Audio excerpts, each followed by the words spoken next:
How you doing, guys? Just wanted to show you my cheaply made or DIY arrow cutoff saw that I made out of a Harbor Freight Drill Master 2-inch bench saw.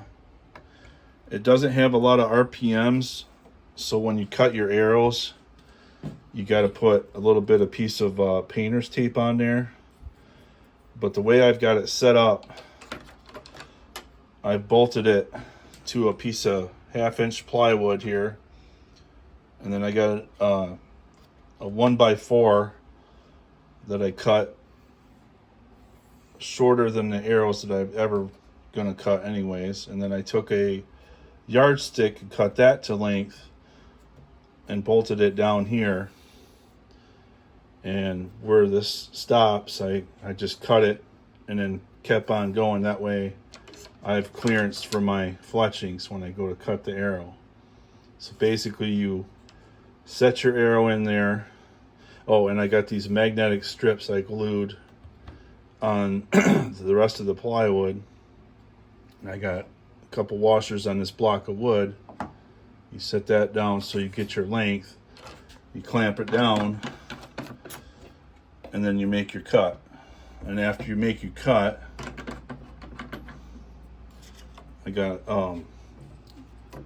arrow spinners here that I bought off eBay for like 15 bucks. Got this from Hunting Public, of course. Them guys are awesome. You can check your arrow straightness here. You know, I'll put my broadhead on there and whatnot. Check the knock and the fletchings and all that. But what I also did is I just took a block of wood, same 1x4, stapled a piece of sandpaper on there, and I put it in that corner, and there's your arrow squaring tool.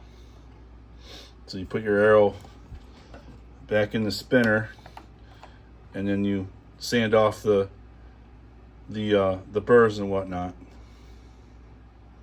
So for about,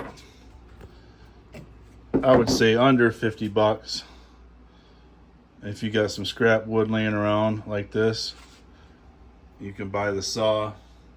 I mean, the yardstick, maybe $5. I mean, this is a metal yardstick. You could do a wood one. I know you can get those at the dollar store sometimes. And 15 bucks for these spinners. And there you go. You got your own cutoff saw for your arrows. A lot easier than driving to the bow shop and having somebody cut them. But this is my little workshop in my basement that I do work on my arrows. I don't have a fletching tool yet, a fletching jig, but soon I want to do that too. But there you go. There's your cheap arrow saw DIY project.